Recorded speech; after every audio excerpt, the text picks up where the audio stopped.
December 21st, 1945. The phone call came to Dwight Eisenhower's office in Washington. George Patton was dead. For 3 years, Eisenhower had walked a tightrope, publicly disciplining his most effective general, while privately depending on him to win battles no one else could win. He defended Patton to politicians, apologized for him to allies, and restrained him when his aggression threatened to create diplomatic disasters. Now, Patton was gone. And for the first time since the war began, Eisenhower didn't have to measure his words. What he said in the weeks and months that followed revealed a truth he'd buried under layers of political necessity. Patton wasn't just a good general. He was irreplaceable. And losing him felt like losing the war's most effective weapon. If you want to hear what Eisenhower really thought when he didn't have to be diplomatic anymore, subscribe right now, before there was a supreme commander and a subordinate. General, there were 2 young officers who understood each other perfectly. Camp Me, 1919. Eisenhower and Patton were both captains in the newly formed Tank Corps. They'd spend hours tearing down engines, debating tactics, imagining how mechanized warfare would change everything. Patton was the wealthy aristocrat. Old family money, supreme confidence, already a combat veteran from Mexico and France. Eisenhower was the Kansas farm boy who'd missed combat in World War I and was still trying to prove himself. But they connected over a shared vision.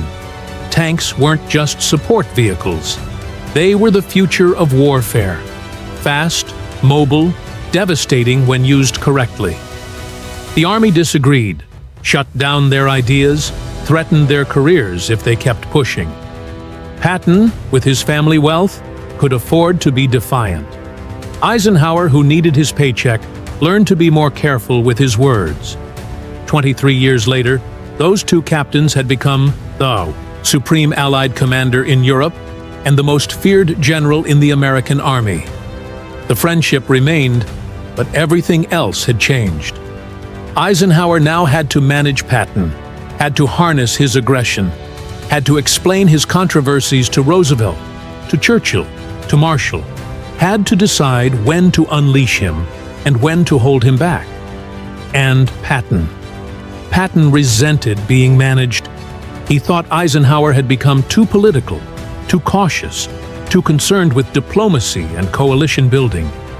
He wanted to fight, not negotiate. The tension between them simmered throughout the war. 2 men who'd once been equals now locked in a relationship where one had the vision and the other had the power to execute it or to stop it. August 1943, Sicily. Patton was commanding the 7th Army in the invasion of Italy. He visited field hospitals and encountered soldiers suffering from what we'd now call PTSD, then called combat fatigue or shell shock. Patton saw them as cowards. In 2 separate incidents, he slapped soldiers, called them names, threatened to shoot them. Word got out. Journalists heard about it. Politicians demanded answers. The public was outraged. Eisenhower faced an impossible choice: fire Patton and lose his best combat commander, or keep him and risk a political firestorm. Eisenhower chose a middle path. He issued a formal reprimand. He ordered Patton to apologize to the soldiers, to the medical staff, to his entire army. He made it public enough to satisfy critics, but stopped short of ending Patton's career. Why? Because Eisenhower was already planning Operation Overlord, the invasion of France, and he knew he needed Patton for it. Not wanted, needed. In Sicily, Patton had proven what Eisenhower suspected. He moved faster, hit harder, and demoralized the enemy more effectively than any other American commander. His 7th Army had raced across Sicily, while Montgomery's British forces moved methodically. The Germans learned to fear Patton's speed and unpredictability. So Eisenhower saved Patton's career, but it came at a cost. Eisenhower had to defend the decision to Marshall, to Roosevelt, to the War Department. He had to promise that Patton would be controlled, that it wouldn't happen again, that the military benefit outweighed the political cost. And here's what Eisenhower could never say publicly. He wasn't entirely sure Patton was wrong. In private conversations with his staff, Eisenhower expressed frustration with soldiers who broke down under pressure. He didn't condone Patton's actions, but he understood the mindset. In war, you need men who can endure. Patton's method of handling it was wrong, but his instinct that armies need discipline and mental toughness wasn't entirely off base. Eisenhower just couldn't say that. So, he reprimanded Patton publicly and protected him privately. Spring 1944. D-Day was approaching. Eisenhower faced a crucial problem, convincing the Germans that the invasion would come at Kalala, not Normandy. The solution was Operation Fortitude, an elaborate deception involving fake armies, fake radio traffic, fake installations, and at the center of it all, George Patton. The Germans believed Patton was the most dangerous Allied commander. They'd studied his North Africa and Sicily campaigns. They knew he was aggressive, unpredictable, and devastatingly effective. German intelligence was obsessed with tracking his location, so Eisenhower used that obsession. He put Patton in command of the fictitious First Army Group, supposedly preparing to invade Kala. Patton gave speeches, inspected fake units, appeared at fake bases. German reconnaissance photographed inflatable tanks and plywood landing craft, and the Germans bought it. They kept major forces at Kalala for weeks after. D-Day convinced that Patton's real invasion was still coming. It worked brilliantly, but it drove Patton insane. He wanted to be in the first wave at Normandy. He wanted to fight, not play actor for a phantom army. He felt humiliated being used as bait, while other generals earned glory on the beaches. Eisenhower couldn't tell him the full truth, that Patton was more valuable as a deception than as a commander in those crucial early weeks, that his reputation was literally saving Allied lives by keeping German divisions away from Normandy. Patton only learned the full scope of Operation Fortitude after the war, and even then he resented it. But Eisenhower knew what he was doing. He was using Patton's greatest asset, his fearsome reputation, to win battles before they were even fought. August 1st, 1944, Patton's Third Army finally became operational in France. What followed was the most spectacular advance in modern military history. 1 month, the Third Army advanced further than any comparable force had ever moved. They liberated hundreds of French towns and cities. They destroyed or captured tens of thousands of German soldiers. They moved so fast that German commanders couldn't establish defensive lines before Patton smashed through them. Eisenhower watched with a mixture of pride and anxiety. Pride because Patton was proving everything they'd theorized back in 1919 about mobile warfare. Anxiety because Patton was moving so fast he was outrunning his supply lines and creating coordination problems with other Allied armies. The other commanders couldn't keep up. Bradley was methodical and careful. Montgomery was even slower, refusing to attack until every detail was perfect. But Patton just moved. He'd call Eisenhower's headquarters demanding more fuel, more ammunition. "Give me the supplies, and I'll be in Berlin in 2 weeks," he'd say. Eisenhower would have, to explain that it wasn't that simple. Other armies needed supplies too. Political considerations mattered. The Soviets had agreements about occupation zones. Patton didn't care about any of that. He saw the German army crumbling and wanted to finish them before they could recover. Every day of delay in Patton's mind was wasted opportunity. And privately, Eisenhower sometimes agreed. In conversations with his chief of staff, Bedell Smith, Eisenhower would admit that Patton had a point, that maybe they were being too cautious, that maybe politics was interfering with military logic. But as Supreme Commander, Eisenhower had to think about military effectiveness. He had to manage an alliance of nations with competing interests.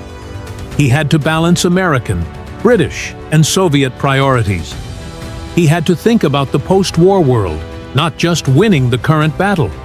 So he held Patton back, diverted supplies to Montgomery for Market Garden, which failed spectacularly, made Patton slow down, consolidate, coordinate with other forces. Patton was furious, thought Eisenhower was wasting the best chance to end the war. Their relationship, already strained, became openly hostile at times. December 16, 1944, the Ardennes Forest. The Germans launched a massive surprise attack, the Battle of the Bulge. American forces were caught completely unprepared.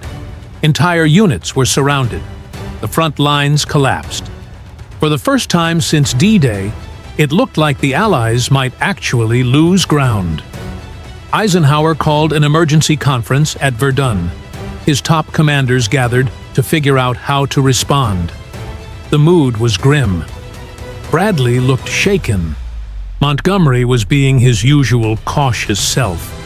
Other generals were talking about defensive positions and waiting for reinforcements. Then Eisenhower turned to Patton. "George, how long will it take you to attack?" Everyone in the room understood the magnitude of what Eisenhower was asking. Patton's Third Army was 90 degrees away from the Bulge, engaged in offensive operations to the south.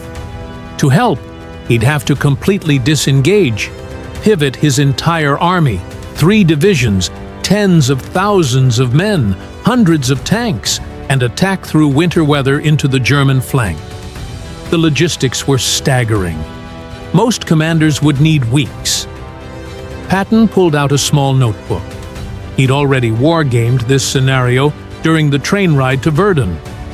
He looked at Eisenhower and said, "December 22nd, 3 divisions, 72 hours." Other generals in the room thought it was impossible. Bradley looked skeptical, but Eisenhower knew Patton well enough to know he wasn't bluffing. "Make it so," Eisenhower said. Patton delivered. On December 22nd, exactly when he promised, 3 divisions of the Third Army slammed into the German southern flank. The attack blunted the German offensive and turned the Battle of the Bulge from a potential disaster into an Allied victory. This was the moment when everything Eisenhower had endured managing Patton paid off. All the controversies, all the diplomatic headaches, all the times he'd had to defend Patton or restrain him or apologize for him, it was all worth it for this moment.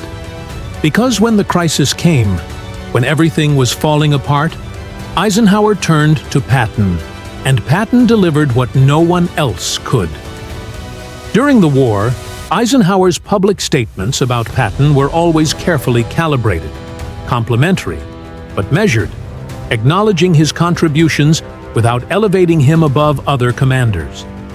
Eisenhower couldn't show favoritism. He commanded an alliance, not just an army.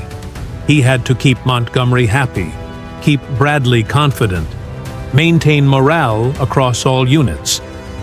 Publicly calling Patton irreplaceable would have been a diplomatic disaster. But privately, Eisenhower knew the truth. In staff meetings, when discussing operational plans, Eisenhower would often ask, "What would Patton do?" Not because Patton was always right, but because Patton thought differently than everyone else.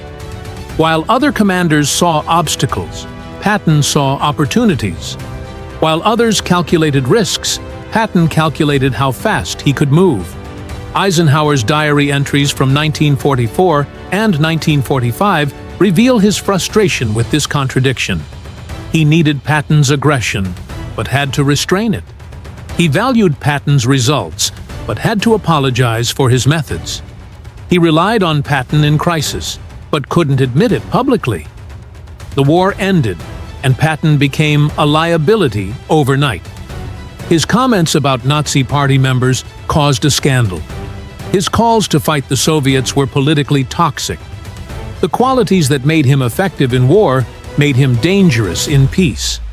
Eisenhower had to remove him from command. It was one of the hardest decisions he ever made, demoting his old friend, the general who'd saved the day at the Bulge, the man who'd proven every theory they'd developed together back in 1919. Their last conversations were strained, bitter. Patton felt betrayed. Eisenhower felt he had no choice. Then came the car accident, and 12 days later, Patton was gone.